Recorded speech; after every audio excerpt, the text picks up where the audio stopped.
कोई पुस्तक पढ़िए, आप अम्बेडकर ने क्या लिखा है, भारत का संविधान लिखा है। अब देखिए भारत का संविधान लिखा है और भारत का राष्ट्रीय चिन्ह क्या है, अशोक की लाट।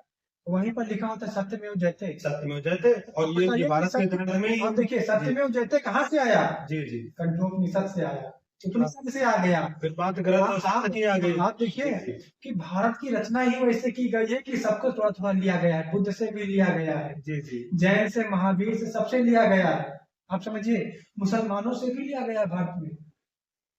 हाँ? तो आपको समझना पड़ेगा कि पूरा इतिहास जानिए, उसके बाद विरोध करिए। नहीं मैंने वही अभी लाइव डिबेट भी जैसे कि मैं देख रहा था, एक लाइव डिबेट में मैं था, तो वहां पे बहुत सारे हमारे सामने सवाल आ रहे थे इस तरह के कि बौद्ध की बात आ रही थी, सनातन धर्म की बात आ रही थी। तो मेरा प्रश्न आपसे एक और है छोटा सा। हमने महात्मा बुद्ध जी के बारे में बहुत बार कहानी, सीरियल, बहुत सारी चीजें पढ़ी भी हैं, देखी भी हैं। महात्मा बुद्ध जी यानी जब उनका जन्म हुआ तो जन्म के बाद में वहां पे दरबार में ऋषि मुनियों को बुलाया गया, उनसे पूछा गया उनके बारे में। तो ऋषि मुनियों ने बताया कि आगे चल के ये बालक सन्यासी हो जाएगा। तो इस बात से उनके जो पिताजी थे बहुत दुख हुआ उनको, महात्मा बुद्ध के, यानी कि बहुत दुख हुआ कि मेरा एकलौता बेटा है और यही सन्यासी हो जाएगा तो राजपाट कौन संभालेगा। इस चीज को लेकर के फिर आपस में उन्होंने एक बैठक की अपने दरबार में, जो भी उनके साथ के जो लोग थे, ठीक है। लेकिन उन्होंने विचार बनाया कि जितना जल्दी हो सके कि इनको कोई भी ऐसी भी जगह, पूछा भी कि किस कारण सन्यासी होंगे, कि जैसे कोई दुख देखेंगे, तकलीफ देखेंगे, इनको बर्दाश्त नहीं हुई, वहां से इनका बदलाव हो जाएगा और फिर ये सन्यासी हो जाएंगे। लेकिन उनको हर तरीके की सुविधा देने लगे, बहुत सारी चीजें इस तरह से हुई। लास्ट में उनकी शादी भी कर दी गई और मतलब पूरी तरीके से उनको मोह माया में मतलब लपेट दिया गया ताकि वो सन्यासी से बचे।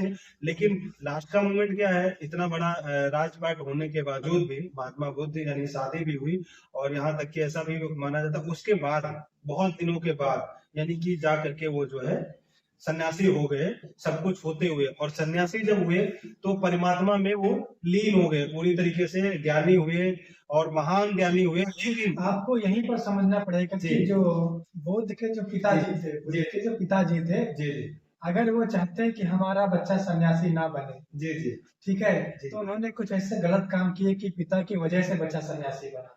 आपको समझना पड़ेगा, लोग समझ ही नहीं पाते कि बच्चा सन्यासी क्यों बना। आप समझे कि उसके पिता ने उसको पहले से ही भोग विलास में डाल दिया। जी जी, तो जिसने जितना भोग लिया, तेन तक तेन भुंजिता, जो भोगेगा वो त्यागेगा। जिसने भोग लिया एक क्षण के बाद त्यागेगा। जैसे सूर्यास्त पूरा हो जाता है फिर सूर्य उदय होता है, उदय होता है, उदय हुआ फिर अस्त होगा। तो जिसने एक तरह पूरी तरीके से भोग लिया वो त्यागेगा। इसीलिए भारत में क्या है कि स्त्रियों को पूरा ढक दिया गया साड़ियों से, पूरे सर से लेकर पैर तक ढक दिया गया, ताकि आज के जितने भी युवा हैं, जितने भी पुरुष हैं, स्त्रियों के चंगुल में पड़े रहे, उनको देखने के लिए तक है, जल्दी भोग न पाए, भोगेंगे जल्दी ठीक तो साधु जल्दी बन जाएंगे। तो भारत की परंपरा ये रही है कि स्त्रियों को छिपाओ, ताकि जो पुरुषों का, जो युवकों का जो मन है स्त्रियों की तरफ लगा रहे, ताकि सन्यास की तरफ न भागे।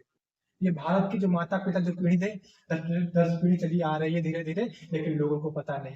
वहीं पर आप देखिए पश्चिम में, पश्चिम की स्त्रियां क्या करती हैं, बहुत छोटे छोटे कपड़े पहनती हैं, और ऐसे ही देखिए कि नदी के साइड में लेटी रहती हैं छोटे छोटे कपड़े पहन करके।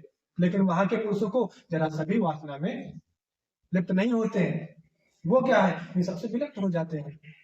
फिर उनसे बोलिए, फिर आप देखिए कि वहां पर रेप होते हैं, बलात्कार होते हैं, नहीं होते हैं। और भारत में होते हैं, क्यों? क्योंकि यहाँ पर पुरुष क्या है, स्त्री को देखने के लिए स्त्री का पैर भी देख ले कितना खुश हो जाता है। नहीं साथ इसीलिए थोड़ा सा जी, इसलिए गौतम बुद्ध सन्यासी हो गए। अगर उनके पिता उनको इन सब चीजों से दूर रखते, बेटा दूर रखो, अभी भी बाद में सब किया जाएगा, अभी कोई दिक्कत नहीं, दूर रहो, तो जितना जितना वो दूर रखते, उनका जो मन था उसी और नालायक होता। जैसे बच्चे का है, बच्चे से बोलो बेटा आग में हाथ मत डालना, जी में हाथ डालेगा। बच्चे से बोलो बेटा ये काम ना करना, वही करेगा। तो बुद्ध से क्या कहा गया इनडायरेक्टली, बेटा साधु संग से दूर रहना। अब वो उसी में जाके लेंगे। आत्मा परमात्मा तो जितना आप करोगे वो उतना पास जाएगा, जितना आप नफरत करोगे उतना अधिक प्यार बढ़ेगा, ध्यान रखिएगा। हाँ बिल्कुल सही बात है जी। जितना आप किसी से नफरत करोगे उतना उसके जैसा बनते जाओगे, यही विज्ञान है। तो किसी को अगर अपने को प्रेम करवाना है तो उससे कोई बेटा हमसे आप नफरत करो। अच्छा, एक छोटा सा प्रश्न और आपसे कि ये जो बात विज्ञान वाली आपने कही है, बहुत सारी समाज में विज्ञान पे बहुत सारी टिप्पणियां हो रही हैं। हाँ तो छोटा सा प्रश्न ये है कि क्या आज विज्ञान को लेके बहुत उसके बारे में चर्चा लगातार जारी है। ज्ञान और विज्ञान हाँ। दोनों में अंतर मैं जानना चाहता हूँ, आप विस्तार पूर्वक बताएं कि ज्ञान क्या है और विज्ञान क्या है, और ज्यादा लंबा नहीं, थोड़ा सा 2-2 मिनट बताएं मुझे कि ज्ञान के बिना विज्ञान संभव है क्या। अगर हाँ। ऐसा लोग मानते हैं कि ज्ञान ज्ञान कुछ नहीं है, सब कुछ विज्ञान है, तो मैं पूछ रहा हूँ कि ज्ञान के बिना विज्ञान संभव है क्या, वो कैसे। देखिए, आपको समझना पड़ेगा विज्ञान क्या है। जी अगर आप विज्ञान देखेंगे तो कोई भी अणु ले लीजिए, जी विज्ञान क्या करता है, उस अणु को तोड़ता है, उसके अंदर घुसता है, उसका पूरा विश्लेषण करता है जी जी है ना। वहीं पर देखिए आध्यात्मिक ज्ञान क्या है, जी, उस अणु को बिना तोड़े उसके अंदर घुस जाना, उसका ज्ञान ले लेना, ये ज्ञान है। ये ज्ञान है। तो मतलब बिना तोड़े जो डायरेक्टली चीजों को समझ रहा है, हाँ भले मेहनत ज्यादा पड़ रही है, हाँ, तो वो हमारे हिसाब तो महान तो वही हुआ। हाँ, आप समझिए, हमने आपको बता दिया कि आपकी जो प्राणवायु वैसे चल रही है, आपके अंदर आत्मा है, जी जी ये ज्ञान हो गया कि हमने अपने ज्ञान से पता कर लिया कि आपके अंदर आत्मा है। जी अब वहीं पर विज्ञान क्या करता है, आपको चीर फाड़ देगा, बोलेगा आत्मा कहाँ है इसमें, आपको दिखाइए आत्मा नहीं है, आपको मूर्ख बना रहे हैं, आप कह रहे हो और वहीं पर ज्ञानी तो क्या कर रहा है, अच्छा इसमें आत्मा आत्मा नहीं है तो व्यक्ति मर क्यों जाता है। आप देखिए, अब यही यही मुद्दा हमेशा दोनों के विरोध रहेगा कि हमको दिखाओ, है तो दिखाओ।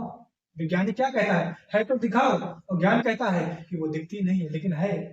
नहीं, समस्या यहाँ दोनों सही बोल रहे हैं, जी जी अपने बिल्कुल हिसाब सही से बात है। दोनों सही बोल रहे हैं। जैसे कहानी के माध्यम से, जैसे क्या है, एक चूहा जी बोल रहा था कि अपने हाथी दोस्त से, जी जी हाथी भैया ये नाला कभी मत पार करना, क्योंकि हमारे एक भाई साहब थे नाला पार कर रहे थे, उसमें डूब के मर गए। हाँ, वो अपना अनुभव बता रहे हैं। अपना अनुभव बता रहे जी हैं। जी